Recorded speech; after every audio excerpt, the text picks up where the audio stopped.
and welcome to Health Matters, where I, your host, Dr. Jack Jarwitz, will update you on medical issues of importance.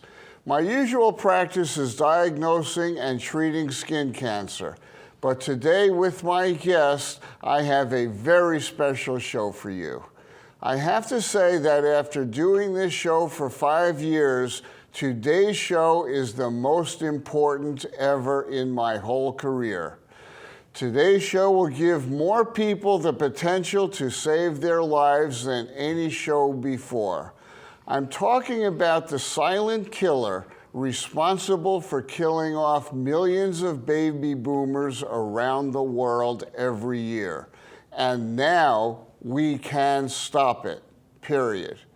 And to teach you today about this killer of baby boomers is one of Manatee County's father and son physician teams. Let me introduce to you Doctors Doug Walsh as my guest today on Health Matters. And because age always comes before beauty, Dr. Doug Walsh Sr., or Dad, welcome to Health Matters. Why don't you tell us a little about yourself? Dr. Jarwitz, it's such a pleasure to be here with you today. And as you know, I came to Manatee County in 1986 and joined Manatee Memorial Hospital and have practiced family medicine in the area since then.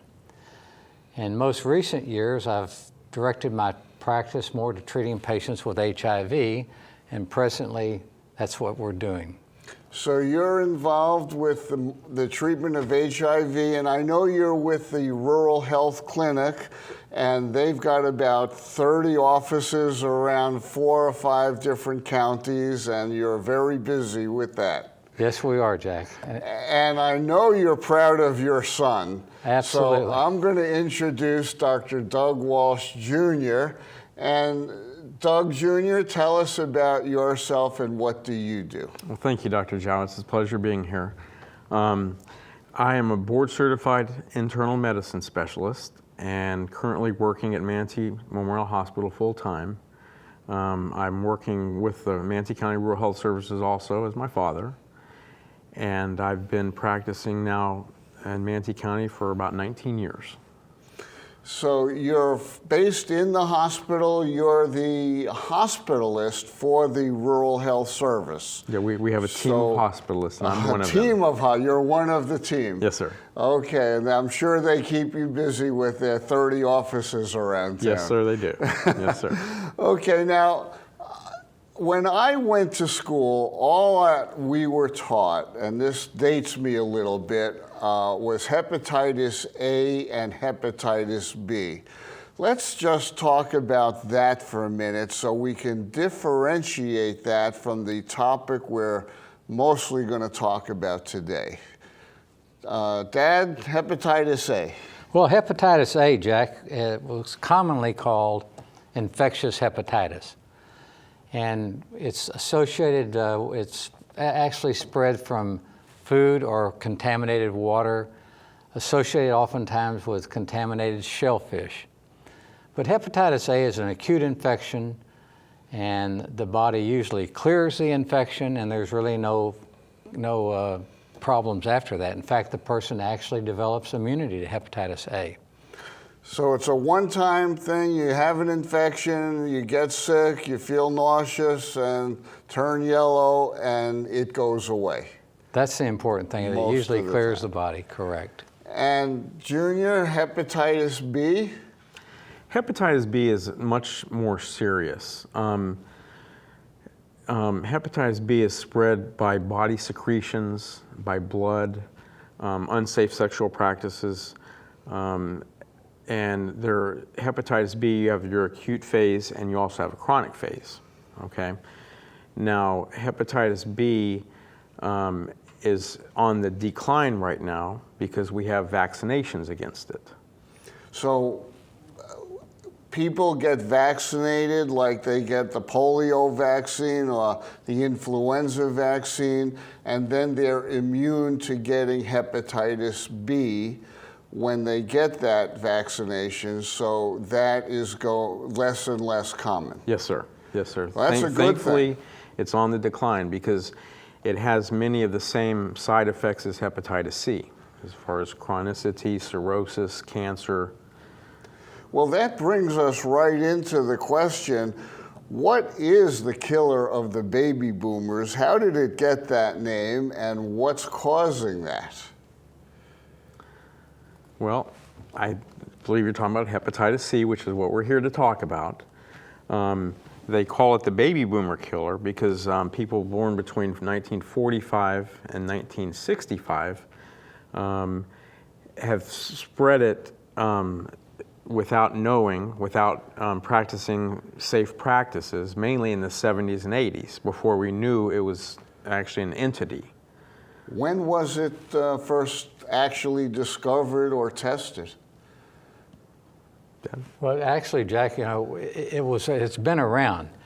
We identified hepatitis A like in the early 60s, and we identified hepatitis B in the mid-70s, actually developing tests for hepatitis A and B. We knew there was another type of hepatitis, but we didn't know what it was, so we named it non-A, non-B. And so for a long time, we called it non-A, non-B. It wasn't until late 1980s, 89, that we actually discovered and identified hepatitis C. It wasn't until the early 90s that we actually developed testing for hepatitis C. So people have had this other hepatitis virus and didn't know it, and just whatever their practices were, they spread it. And what kind of things would spread hepatitis C if you have it, and how do you know you have it? Well, you can spread it. It's basically blood-to-blood spread. People that share needles, who are doing drugs, people that maybe sniff drugs and share straws, they can spread it. It can so like with the cocaine use in the nose through the straw, the blood that actually is from the broken capillaries in the nose can spread it. Yes, sir. Yes, sir. It's spread from mother to baby. So we check all babies whenever they're born. And we also immunize babies before they leave the hospital for hepatitis B. Any patients that are chronically are in hemodialysis, we check for hepatitis B, or C, I'm sorry, excuse me. And HIV patients, as my dad could tell you, are all screened for. So there are many routes of transmission for hepatitis C, and the blood transfusions, I mean, how does one know they have it, that they know whether they're spreading it or not? First of all, Jack, like you said, blood transfusions prior to 1992, because we didn't know about it, so we couldn't screen for it. So people just inadvertently got hepatitis C without it knowing it because we had not identified it. And by the same token, people who got clotting factors prior to 1987 also were exposed to hepatitis C. So this is how a lot of hepatitis C was spread. Of course, we didn't develop the test until the early 90s. So now today we do have a simple blood test where we can identify hepatitis C. So when someone gets it, do they know they have it? Yeah, they'll come down with a viral illness, nausea, vomiting, aches, pains, fatigue. They'll go see their doctor. Usually it'll last 2 to 3 weeks or so, and they'll do blood tests. They may notice their skin's a little yellow, their sclera and their eyes are a little yellow, and the blood test will show that their liver enzymes are elevated, and then that's when their physician would order a hepatitis panel to check and see which hepatitis. What is known as the asymptomatic carrier? How does that work? The asymptomatic carrier. Well, once you have hepatitis C, you develop antibodies. And those antibodies remain in your system usually for a lifetime. So you'll always test positive to the antibody. But then the actual causative agent, the antigen, the hepatitis C virus itself, the body will usually clear that. When I say usually clear, about 25 to 30% of patients will totally clear the hepatitis C virus. But 60 to 70% may develop chronic hepatitis and still carry the hepatitis virus in the actual virus in their body.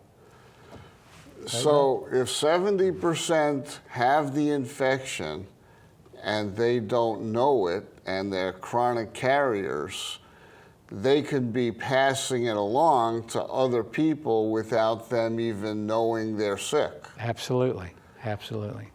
And then when they pass it along, it just propagates and it just keeps passing along. So we have a lot of people from before we even had a test that have this. And that's where it became known as the baby boomer killer, because those are the people that caught the infection. And that's why we recommend so strongly that all of those baby boomers be tested. In fact, the government has provided testing in that age group from if you were born between 1945 and 1965, your blood test will be paid for. So it's very important that we screen those people. So anybody born between those years is eligible for a free hepatitis C blood test to see if they're a carrier, if they have the asymptomatic infection, or if they've had the infection in the past. That is correct, Jack. And if they can't, for example, if they can't get that test performed through their physician's office, they can get it done at the Manatee County Health Department.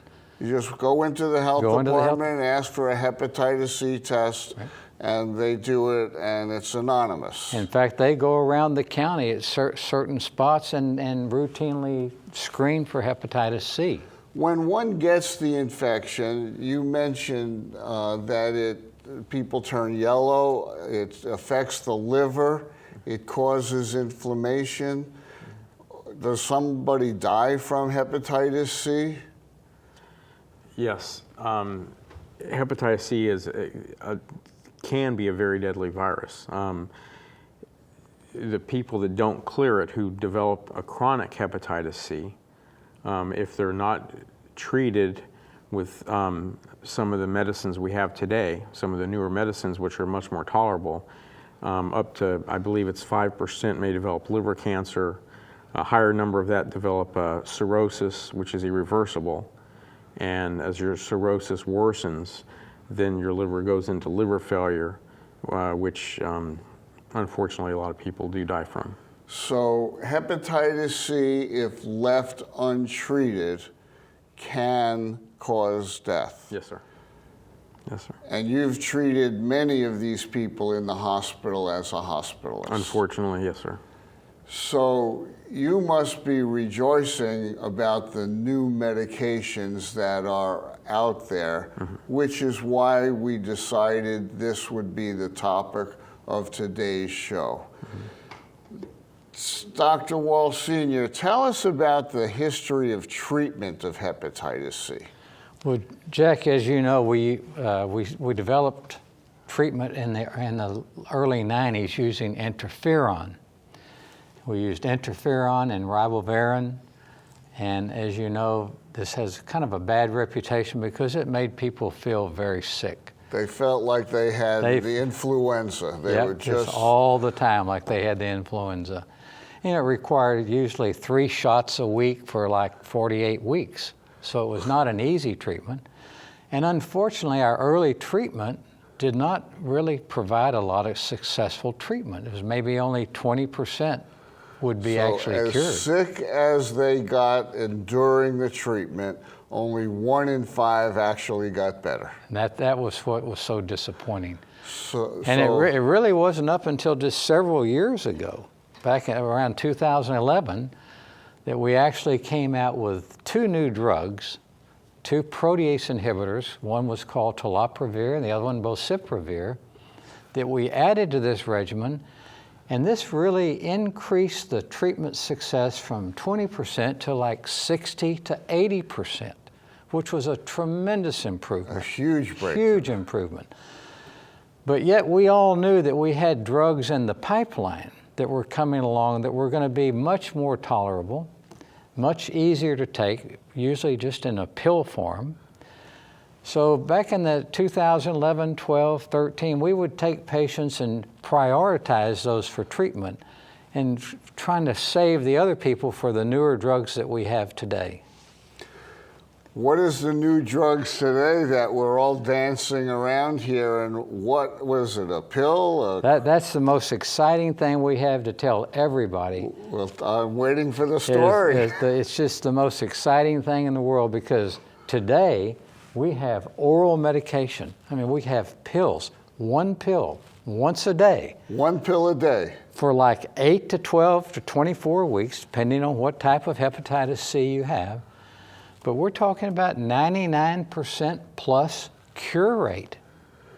So one pill a day for 2 or 3 or 4 months, and the infection is gone. Totally gone. Totally wipes the infection. Now, you know, and we have another new drug that Gilead came out with one drug, Harvoni, and AbbVie came out with a new drug called the Vicarapac. Those two drugs offer, 99% plus cure rate for most hepatitis C. And you've seen this. You've Absolutely. treated people with this. Yes, and it's just phenomenal. As you know, Jack, I do HIV medicine, and about 1 out of 3 of my patients that have HIV also have hepatitis C. Well, they both seem to run through blood transfusions or Blood needle transfer. sticks or Right. blood or body fluid exposure. And so it's not uncommon that the two run together. Right. Does having one, is that a detriment to the treatment, or you just treat them both separately? And Well, definitely it does affect the treatment, because a lot of the drugs that we use for HIV will kind of counteract or interact with the drugs we use for hepatitis C. So our choice of drugs might be a little different, but I will tell you that HIV actually increases the rapid progression of hepatitis C. So we definitely want to treat our patients that have co-infection with hepatitis or with HIV. do you test for HIV when you test for hepatitis C? Are they often tested together? Absolutely. All patients with HIV, we test for hepatitis C. And vice And versa? vice versa, if somebody's identified as positive. For example, Jack, just right here in Manatee County, in the last 2 years, our health department has identified over 2,000 patients with hepatitis C. So these were people that Good. went in for a screening? Just for a screening test, had no idea, and And they didn't know they had hepatitis had no C. idea, right. So they were walking around, and whatever behaviors they had, they could have been transmitting it to others. Absolutely. And just by getting tested, they found out, and they're on the list for treatment. Absolutely. And the health department then refers them to proper channels for treatment. And so, And in 4, 8, 12 weeks, the infection that would last a lifetime is gone. just miraculous. So you're not going to see much more of this down the road in the hospital then? I hope not. Yes, sir. You're right. That would be a welcome change. Yes, sir. Unfortunately, that's, hey, Jack, as we were saying, the people with the chronic disease, they get sick, but they can develop. You can destroy approximately 95% of your liver and be okay. Not even though you're sick. Not even though you're real So sick. function.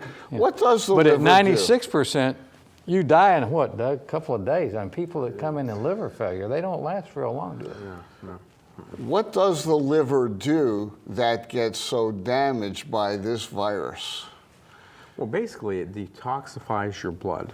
Okay, it cleans your blood. It's a very good cleaner. So without the liver, all the poisons build up in the body, and that's what people die from. Yes, that. It's like they poison themselves. Yes, sir. Yes, sir. Also, it's responsible for your bleeding, your hemostasis. Okay, People can bleed out. It's responsible for your ammonia builds up, not clearing your poisons. So you can get changes in your mental status. A lot of things happen as the liver fails. Yes, sir. And one of the biggest things we see also first is the ascites, the swollen abdomen, the swollen legs. And all of that can be prevented by early treatment with these newer hepatitis C drugs. You mentioned 2,000 people that came in for testing in the last 2 years. How many people in Manatee County are estimated to have hepatitis C? Jack, I'm not really sure the exact number, but probably between 3,000 and 5,000 somewhere. In Sarasota County, it's around 3,500. We're a little smaller county, so probably in that same area. That have it, that know about it. Yeah, in the state of Florida, maybe 150,000.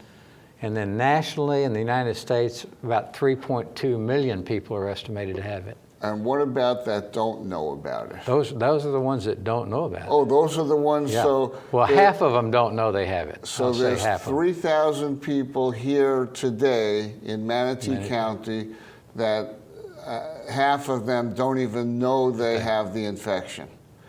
So who should get tested?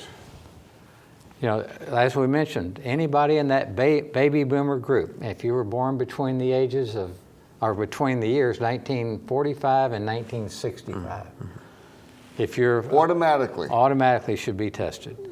So that 20-year span, Correct. if your birthday is between 1945 and 65, you need to get tested. You need to get tested. No question. No questions.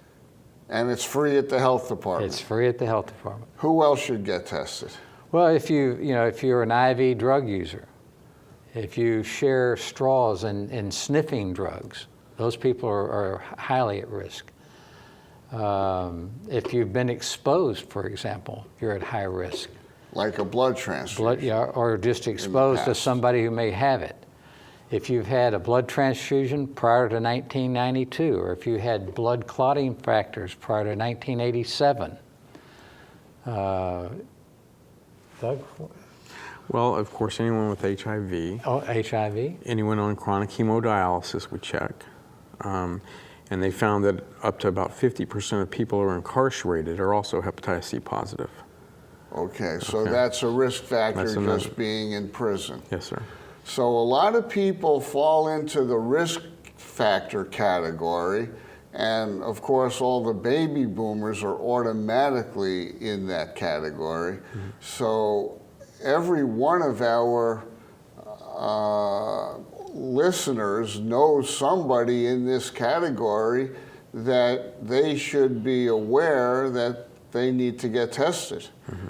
And so that's your responsibility now to have people learn about hepatitis C, because now we can cure it, and now we can change their outcome and potentially save their life, because the hepatitis C is a killer.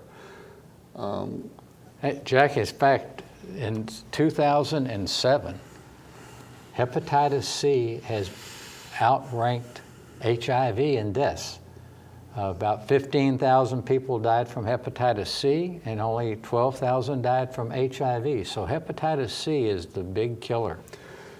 You know, before I learned about the story of the cure for hepatitis C, I was amazed at the rapidity that the pharmaceutical companies came to control HIV. Here was a new infection, and the pharmaceutical companies came to the task, found drugs that now make that a very benign condition, although we can't cure it. This seems to be another miracle story of the pharmaceutical industry. Absolutely, this is an American phenomenon. Not only we had this disease, we identified it, we know that it's a big killer, and I tell you, in America, we have solved the problem and can offer 99% cure. within a span of 25 to 30 years, which is the incredible. first test came out in the early 90s. Early 90s. And here it's only 20 years later. And we have a cure. And we have a cure for it. And I find on the big picture that itself is a phenomenal story. Absolutely. Jack, as you know, we all have family, friends, business associates who have had hepatitis C and who have died from hepatitis C. So there are a lot of folks out there who are sure going to be absolutely thrilled to hear this story. Time is real short, so I'll ask Junior, are there any other thoughts you have about this topic of hepatitis C?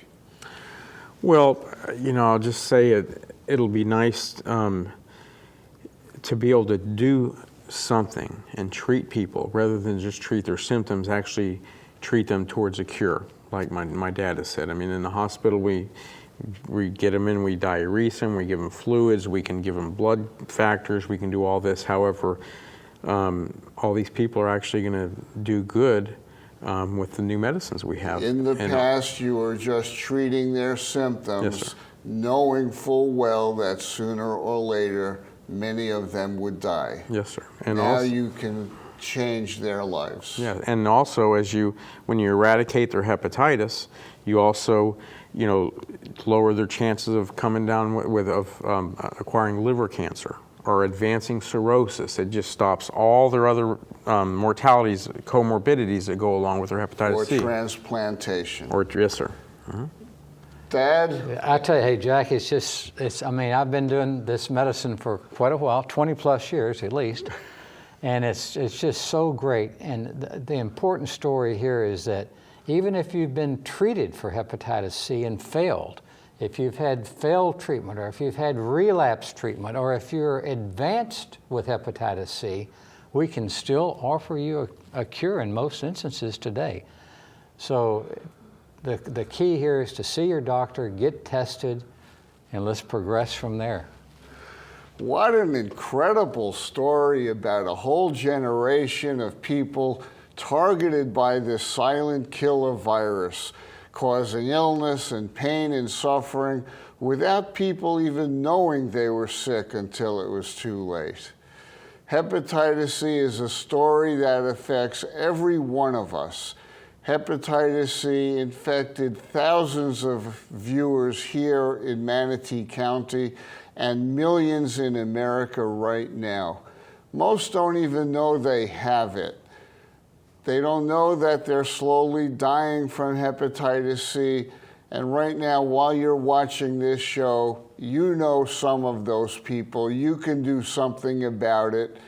Get yourself tested, get your family members tested. If you're a baby boomer or any generation with risk factors, such as IV drug use, cocaine use, homosexuality, HIV, blood transfusions before 1992, home tattoos, or even if your partner had hepatitis C, there is a cure now. Talk to your doctor about hepatitis C. Your health matters to us. Wear your sunscreen and your seatbelt. I'm Dr. Jack Jarwitz, thanking you for watching Health Matters.